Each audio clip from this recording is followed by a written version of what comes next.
Today I'll be teaching an oral language lesson to Mr. Drummy's second class pupils. The oral language lesson will be based around the topic of occupations. When planning for this lesson, I selected elements and learning outcomes from the primary language curriculum. As the three elements, understanding, communicating and exploring and using, are closely interconnected, we'll be touching on learning outcomes from all three elements. However, the main focus of this lesson will be on the element of understanding and learning outcome 5, vocabulary. Some people work in a team, others work by themselves. A guard's job is to make sure everyone is safe. Guards investigate crimes. They help the public in other ways too. For example, when traffic incidents happen, guards come to help the people involved in accidents and to direct traffic. Postmen and postwomen collect letters and parcels from post boxes and deliver them all across the country and the world. They get up really early in the morning to make sure that everyone gets their post on time. Builders construct and repair houses and buildings. Their work requires a lot of heavy lifting and they use special equipment. This is Jane.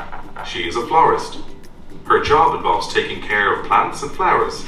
She is very creative and enjoys creating beautiful flower arrangements for a variety of events and occasions. The children firstly listened to an oral text. This oral text exposed the children to sophisticated and complex sentence structure and vocabulary. The oral text also contained both Tier 1 and Tier 2 words. Tier 1 words being everyday common words that children are most familiar with through everyday conversation, such as school, teacher, office and restaurant. The 2 tier words being high frequency words used by mature language users. These words are often occur in text rather than everyday conversation. As the children aren't exposed to them as frequently as Tier 1 words, it's important that they are explicitly taught. The 2 tier words in this text were words such as incident, investigate, arrangement, and creative. Maybe we could sort out the occupations into indoors and outdoors. So we know that the farmer mainly works outdoors. What other occupations, Emmanuel, would work outdoors? The builder, very good, he works outdoors. He or she works outdoors. Anything else, Bridie? Guards. The guard or the police officer, yes, they spend a lot of their day working outdoors as well. Any other ones, Maya? Postman. Yes, the postman or the postwoman would spend a lot of time working outdoors as well. How about the people that work indoors? Who works mainly indoors, Liliana? The chef. Yes, the chef. Where does the chef work indoors? Inside of the kitchen area. Inside in the kitchen area. Well done.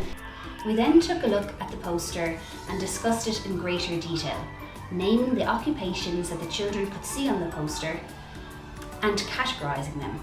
We categorised the occupations into those that work indoors and outdoors, and those that work alone and those that work collaboratively. By doing this, we were taking a look at the exploring and using element, particularly at learning outcome 8, categorisation. What exactly all those people do? Where do they work? That's going to be their location. This word says location. I'm talking about where does the person work? The action. What type of things do the person do? The equipment. What kind of things does the person use or need for their job?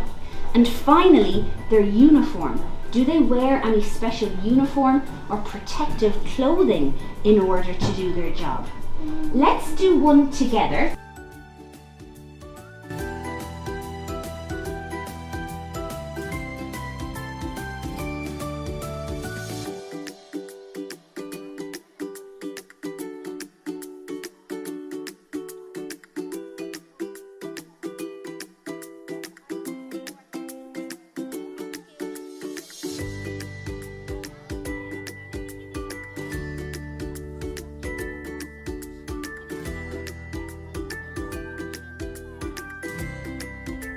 We then took a playful approach and used games such as I Spy and Don't Say the Word.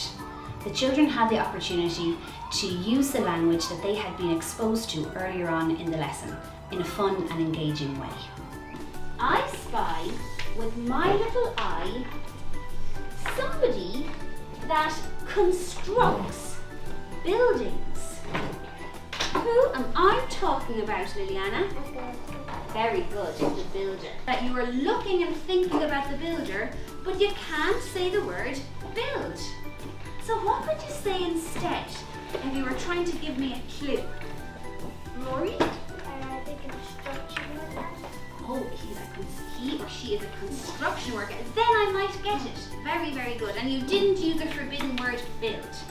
So, I'm going to ask Harry, would you mind stepping outside just for a couple of seconds? And while you're gone, I'm going to tell the class about the occupation that we're going to try to give you clues about. And I'm going to tell the class about the forbidden word. But I don't want you to hear it, so I'd like you to step out for a second.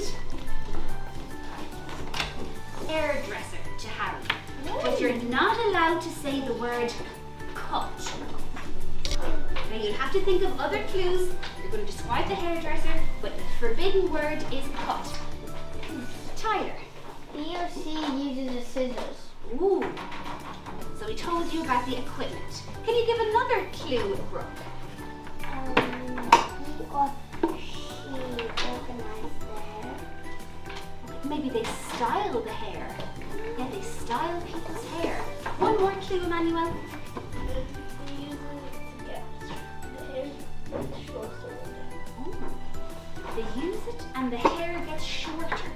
So what occupation are we describing to you, Harry? A barber. Yes, and another profession that's similar to a barber? A hairdresser. The poster that we used today acted as a stimulus and was a great conversation starter. Many lessons and activities can be carried out around this poster over a fortnightly unit of work.